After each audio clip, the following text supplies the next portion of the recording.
Halo guys, ini ngeri-ngeri sedap lagi mengenai KPK dan KPK lagi ya. Kemarin kita sudah tahu bahwa sudah ada penetapan tersangka oknum petugas pajak yang diduga koruptor ya, Bapak siapa? Muhammad Hanif ya, dari mantan pegawai kepala Kanwil DJP Jakarta Khusus. Kemudian dia malah naik pangkat ke Kementerian Keuangan menjadi kepala dari bos pelatihan dan pendidikan dari petugas pajak. Mampus mampus ya. Ini para anak buah yang diajarin sama dia, jadi apa mereka ya, sekarang ini tersebar di seluruh Indonesia, berkeliaran di seluruh Kanwil dan DJP. Udahlah, gua nggak mau komentar mengenai itu lah ya. Nah, ini ada informasi terbaru nih ya, dari rmol.id. Gua nggak pernah dengar ini, berita apa ini rmol.id, tapi oke kita baca aja teman-teman ya. Ini entah media dari mana ini. KPK punya petunjuk aliran dana dari PT Mitra Adi Perkasa Tbk ke mantan pejabat DJP ya, PT MAP ya, luar biasa nih, ngeri-ngeri sedap ini. Ngeri bos. MAP bos. Tim penyidik KPK memiliki petunjuk terkait aliran duit ya dari PT MAPI kepada pejabat DJP Kementerian Keuangan. Juru bicara KPK Pak Tesa Sugiarto mengatakan tim penyidik telah memeriksa Irla Mugi Prakoso selaku GM MAPI di Gedung Merah Putih KPK 28 Februari. Rasain 26 Februari. Ya, tentunya perusahaan ini akan dimintai keterangan atau sudah dimintai keterangan seputar pengetahuannya dalam rangka aliran dana, baik itu sebelum maupun dalam prosesnya, kata Pak Tesa. Tessa menerangkan, pemeriksaan itu dilakukan lantaran penyidik memiliki petunjuk adanya aliran dari MAPI kepada pejabat DJP yang sudah ditetapkan sebagai tersangka, yaitu Bapak MH, selaku mantan Kepala Kanwil DJP Provinsi Banten dan juga mantan Kepala Kantor Wilayah DJP Jakarta Khusus. Ia perlu mengklarifikasi baik itu petunjuk maupun alat bukti terkait aliran dana itu. Mampus, mampus. Gimana dia menjawab KPK ya? Masa dia mau bilang itu apa ya? Kasih duit ke pejabat pajak. Apa alasannya? Lu mau mengelak pakai apa? Mau ngeles pakai apa coba? Alasan apa yang mau lu bilang? Uang duka? Uang uang berduka gitu? Apa?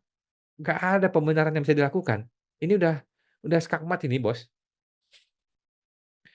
25 Februari, KPK resmi mengumumkan Muhammad Hanif selaku mantan Kanwil bla bla bla bla bla bla sebagai tersangka dugaan penerima gratifikasi. Dia sudah tersangka sejak 12 Februari.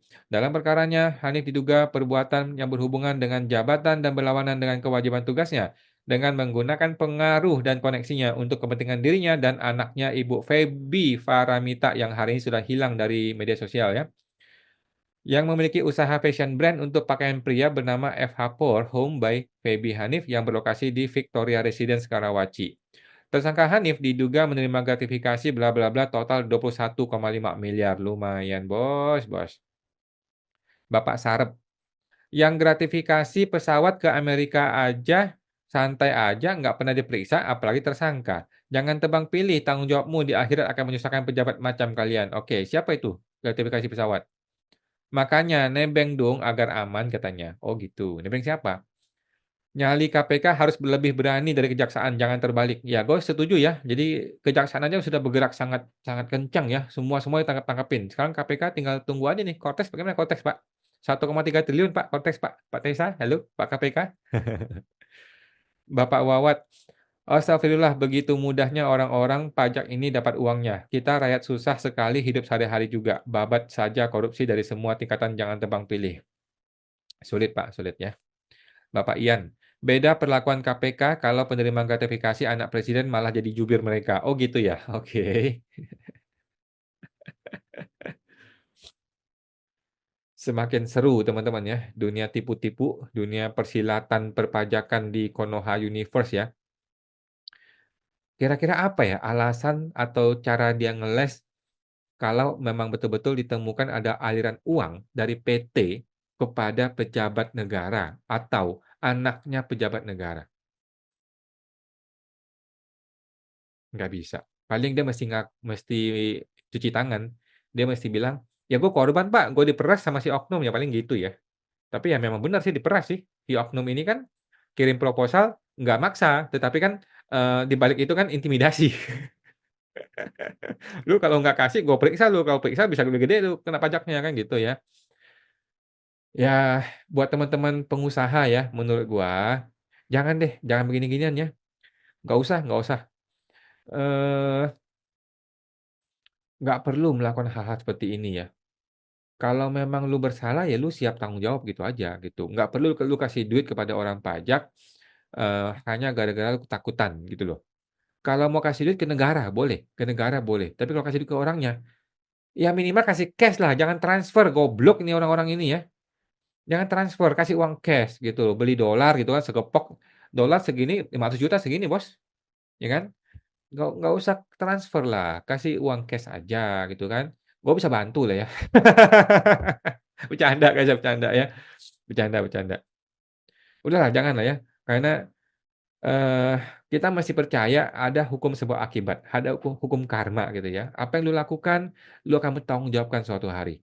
Walaupun ini kejadian sudah 5 tahun atau 10 tahun yang lalu ya, kan dipanggil lagi sekarang kan, dipanggil siap-siap masuk penjara lu, gitu kan. Jadi, nggak usah melakukan tindakan-tindakan melawan hukum. Lu tahu itu nggak benar, nggak usah dilakukan. Nanti, akibat hukumnya itu akan mengejar kita, bahkan sampai lu tua, ketika lu pensiun tiba-tiba lu dipanggil lagi kan repot kan, gitu kan. Kayak si Pak Hanif ini kan, udah kaya dia kan, udah kaya, udah mau pensiun, tiba-tiba masuk penjara bentar lagi kan. Anaknya gimana coba anaknya? Nah, udah punya fashion show tiba-tiba kena kasus begini kan, jadi runyam semua kan. Ya janganlah teman-teman ya. Ini pelajaran buat kita teman-teman ya.